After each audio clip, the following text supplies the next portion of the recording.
South Asia में सबसे मजबूत करेंसी इस वक्त बांग्लादेश की है।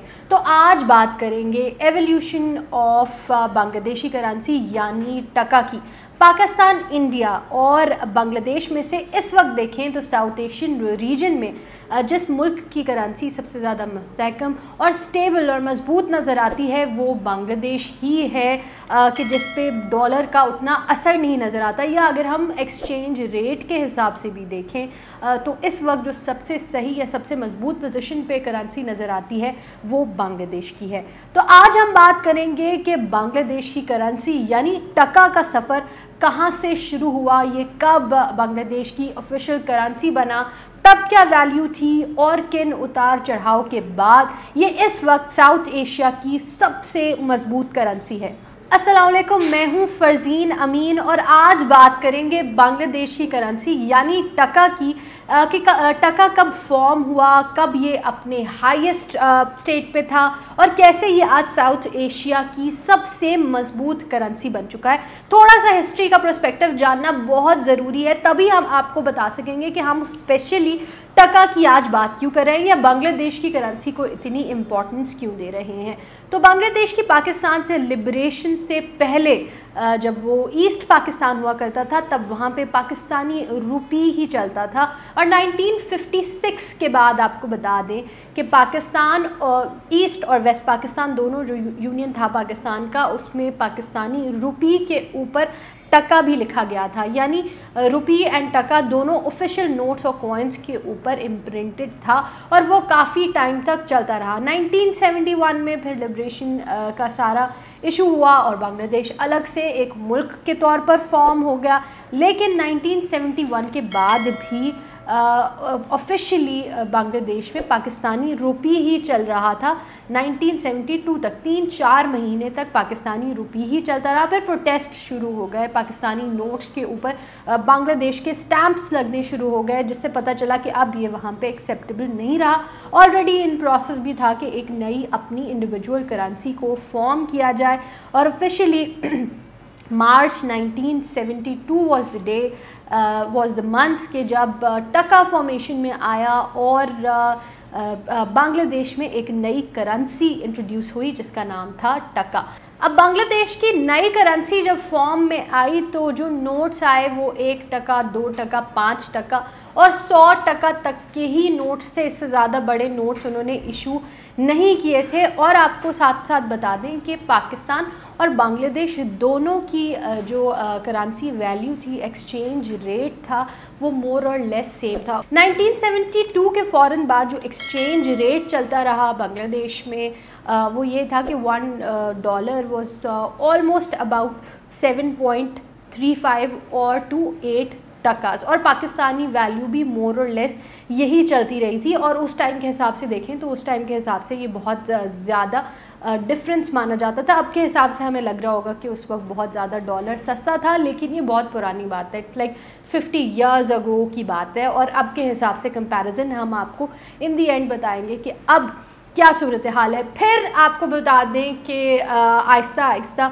जब तरक्की का सफ़र बांग्लादेश में शुरू हुआ तो बांग्लादेश में एकदम से रिसेशन आया, बहुत ज़्यादा बैड रिसेशन आया और बांग्लादेश को IMF से कर्ज़ा लेना पड़ गया। अब आपको पता है कि जब भी IMF कर्ज़ा देती है तो वो बहुत सारी कंडीशंस के साथ कर्ज़ा देती है जो बांग्लादेश को बिल्कुल भी काबिल कबूल नहीं थे, क्योंकि सबसे बड़ी कंडीशन ये थी कि बांग्लादेश को अपनी करेंसी की वैल्यू को बहुत ज़्यादा गिराना पड़ता था। तो आपको बता दें कि 1980 से 1990 तक जो वैल्यू थी बांग्लादेशी टका की वो बहुत ज़्यादा गिर गई थी, क्योंकि IMF से कर्ज़ा ले लिया था और IMF की कंडीशंस को पूरा करना था। आपको बता दें कि बांग्लादेश बहुत ज़्यादा एडमेंट रहा है IMF की कंडीशंस को मानने के लिए।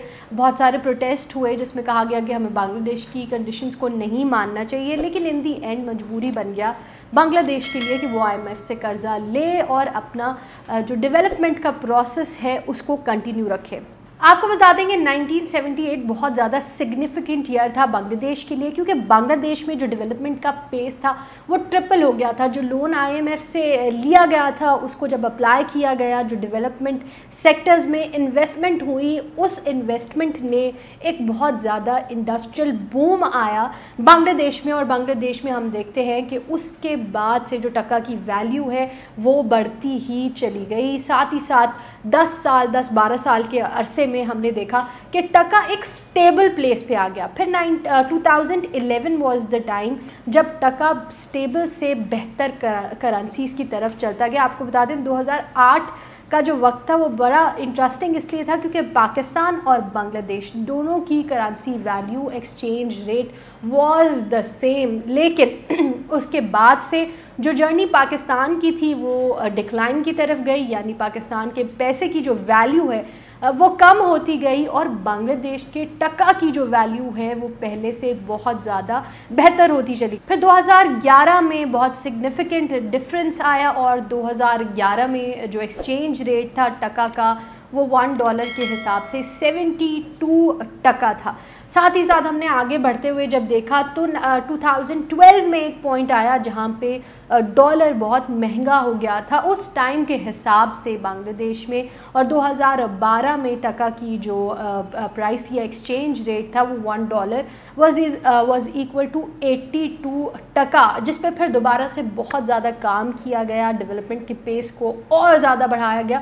और 2015 में उनकी हिस्ट्री का बहुत अच्छा फिगर आने शुरू हो गया और 2015 में जो टका का रेट था या एक्सचेंज रेट था वो $1 वाज इक्वल टू 77 टका। और ये बड़ी इम्प्रेसिव बात थी कि वो डिक्लाइन में प्राइस आई 82 से 77 तक टका को लेकर आए। और अब आपको पता है कि 2021 शुरू हो चुका है, बल्कि अपने मिड में जा रहा है। 2021 में इस वक्त बांग्लादेश के टका की वैल्यू एक्सचेंज रेट वाइज अगर आप देखें तो $1 इज़ इक्वल टू 85 टका। मतलब इतने ज़्यादा सालों के बाद भी हमें वो सिग्निफिकेंट डिफरेंस नहीं नज़र आया जो हमें पाकिस्तान और इंडिया में नज़र आता है।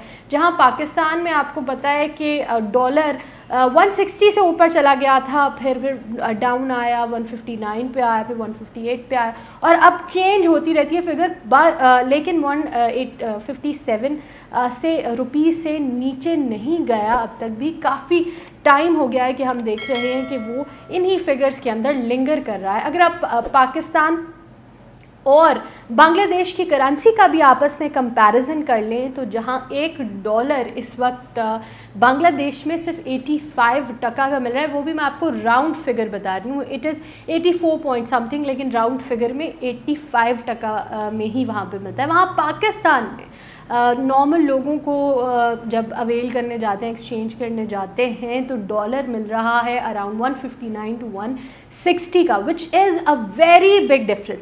सबसे ज़्यादा इंटरेस्टिंग कह लें, शॉकिंग कह लें बात यह है कि एक ज़माने में जब पाकिस्तान का रुपया टके से कहीं ज़्यादा वैल्यू पर खड़ा था और महंगा मिलता था, अब अगर हम एक्सचेंज रेट पाकिस्तानी रुपी और टका का देखें तो हमें जो एक टका है वो पाकिस्तानी रुपीज़ में 1.82 रुपीज़ का मिलता है, यानी तकरीबन 2 फोल्ड हो गई है प्राइस टका की पाकिस्तान में। वो इतना बेहतर सिचुएशन पे जा चुका है। अब लर्निंग पॉइंट्स क्या हैं यहाँ पे, या इस पूरी कहानी को नैरेट क्यों किया गया, बांग्लादेश की करेंसी के बारे में इतनी बात क्यों की गई? वो इसलिए की गई क्योंकि उन्होंने अपनी करेंसी में सिग्निफिकेंट चेंजेस लेके आए। इवन कि इंडिया की करेंसी इतनी मुस्तहकम नहीं है जितनी कि इस वक्त हमें बांग्लादेश की करेंसी नज़र आती है। वो एक अलग फैक्टर्स हैं जहाँ पे आर्टिफिशली डिवैल्यू करके कंट्री अपने मुल्क के अंदर फॉरेन इन्वेस्टमेंट लाने की कोशिश करती है, लेकिन इवन देन बांग्लादेश में फॉरेन इन्वेस्टमेंट भी पाकिस्तान से बेइंतहा बेहतर है। तो अगर हम केस स्टडी लें सिर्फ पाकिस्तान और बांग्लादेश का तो बहुत हाई पॉइंट्स हैं जो बांग्लादेश से इस वक्त सीखे जा सकते हैं। IMF से लोन भी जो लिया बांग्लादेश ने उसकी ज़्यादातर किस्तें लौटा चुके हैं और इस वक्त वो स्टेबल कंट्री हो गई है और सेल्फ रिलायंस की तरफ जा रही है। एक थर्ड वर्ल्ड कंट्री जिसको बॉटमलेस बकेट कहा जाता था, एक ऐसा केस कहा जाता था जो कहीं पे भी सरवाइव करता दुनिया में नज़र नहीं आ रहा था, वो अंडर डेवलप से डेवलपिंग और आगे आने वाले सालों में डेवलप्ड कंट्रीज़ में खड़े होता नज़र आ रहा है। वर्ल्ड बैंक की रिपोर्ट्स भी कह रही हैं कि बांग्लादेश अगला एशियन टाइगर होगा। Pakistan has a lot to learn from Bangladesh, especially when it comes to जो एवोल्यूशन आया है उनकी करेंसी में, किस तरीके से उन्होंने टका को एक सिग्निफिकेंट करेंसी के तौर पर साउथ एशिया में इंट्रोड्यूस किया है। That has a lot of learning scope for Pakistan. Let's see Pakistan अपने हर्डल्स से कैसे ओवरकम करता है। हमने देखा है कि रिसेंट ईयर्स में पाकिस्तान में बहुत सारे नए चैलेंजेस आए हैं, लेकिन साथ साथ बहुत सारी नई अपॉर्चुनिटीज़ भी ओपन हुई हैं पाकिस्तान के लिए। अगला डेकेड या ये डेकेड जो हम गुजार रहे हैं ये पाकिस्तान के लिए बहुत ज़्यादा इम्पॉर्टेंट है। सो लेट्स मेक श्योर कि हम इस डेकेड में पाकिस्तान के लिए मोस्ट कर सकें और पाकिस्तान को एक अच्छी पेस पे डेवलपिंग कंट्रीज़ में शो कर सकें। दुनिया में और कौन सी बड़ी डेवलपमेंट्स हो रही हैं ये जानने के लिए ग्लोबल क्रक्स की आगे आने वाली वीडियोस को ज़रूर देखें। चैनल को लाइक और सब्सक्राइब करें। आपके जो भी व्यूज़ हैं हमें कमेंट सेक्शन में ज़रूर बताएं।